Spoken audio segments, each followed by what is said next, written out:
Israel ஈரானோட போர் நடந்துக்கிட்டே இருக்குங்க.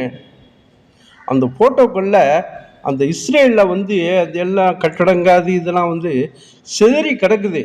அந்த ஃபோட்டோக்கெல்லாம் பார்க்கும்போது ரொம்ப கொடுமையாக இருக்குங்க. அந்த போருடைய ஃபோட்டோக்களும் காட்சிகளையும் அங்கே நடக்கக்கூடிய விவரங்களையும் இந்த பதிவில் நம்ம பார்க்கலாங்க வாங்க. மத்திய கிழக்கில் நடக்கக்கூடிய போர் பதற்றத்தால் நம்ம நாட்டில் கேஸ் தட்டுப்பாடு ஏற்பட்டிருக்குங்க. நம்ம நாட்டில் பயன்படுத்துகிற கேஸில் 62% இறக்குமதி செஞ்ச நிலையில தான் நம்ம இப்போ இருக்கோம். அது இல்லாதனால அந்த பிரச்சனையால் கேஸ் தட்டுப்பாடு அதிகரிக்க தொடங்கியிருக்குங்க.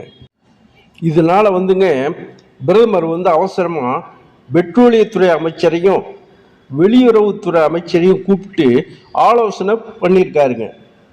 இதுக்கிடையில் நம்ம நாட்டில் நிலவர கேஸ் பற்றாக்குறையோட பின்னணி பற்றி டேட்டா வாரியாக இந்த பதிவில் நம்ம பார்க்கலாங்க.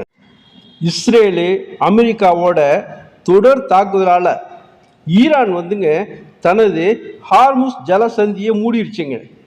சவுதி அரேபியா, கத்தாரு, ஐக்கிய அரபு அமீரகம், ஈரான் உள்ளிட்ட எல்லா நாடுகளுக்கும், இந்தியா, சீனா உட்பட அருகே உள்ள பிற நாடுகளுக்கும் கச்சா எண்ணெய் கேஸ் இந்த ஹார்முஸ் ஜலசந்தி வழியாக தான் வருங்க.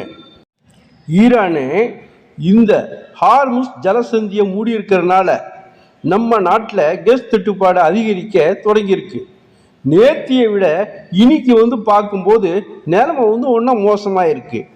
மும்பாய், கொல்கத்தா, பெங்களூரு, சென்னை, கோவை இது உள்பட இன்னும் பல பெரிய ஊர்கள்லாம் கூட வணிக சிலிண்டர் விநியோகம் செய்கிறதுல ரொம்ப லேட் ஆகிருக்குங்க.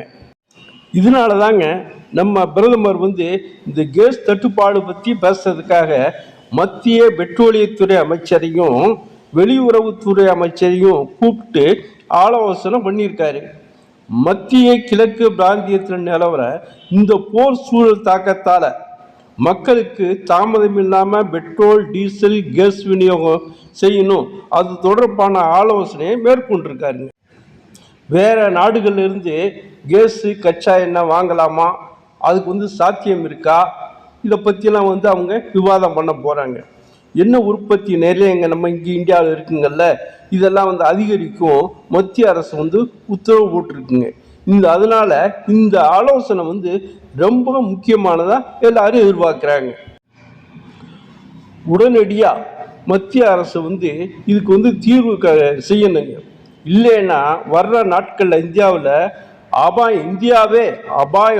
இந்தியாவே முடங்கக்கூடிய அபாயம் இருக்குது. ஏன்னா நம்ம நாடு மொத்த எல்பிஜி கேஸில் 62% இறக்குமதி தான் செய்யுது. இதில் குறிப்பாக சவுதி அரேபியா போன்ற மத்திய கிழக்கு நாடுகள் இருந்து தான் 85 முதல் 90% வரை கேஸ் இறக்குமதி செஞ்சுக்கிட்டு இருக்கோம். தற்போது ஹார்முஸ் ஜலசந்தி மூடி இருக்க காரணத்தினால சவுதி உட்பட பிற மத்திய கிழக்கு நாடுகள் இருந்து கிடைக்கக்கூடிய சப்ளை பூரா நம்மளுக்கு பாதிச்சிருக்கு.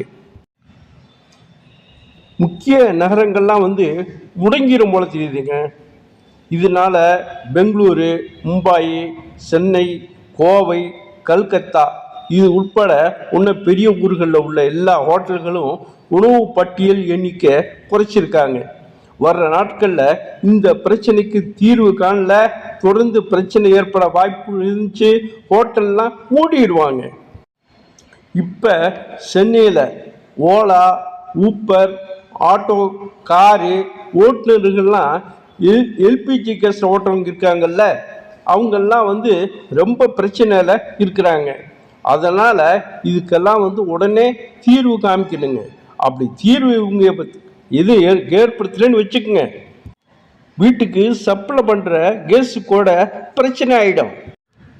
சரி, இப்போ கேஸ் தான் கிடைக்கல, கேஸ் கிடைக்கலையே, சரி விறகு அடுப்புக்கு மாறலான்டாலும் இந்த வாடகை வீட்டில் இருக்கிறவங்கெல்லாம் விறகு அடுப்பு எரிக்கிறதுக்கு ஹவுஸ் ஓனருக்கு ஒத்துக்க மாட்டேங்கிறாங்க.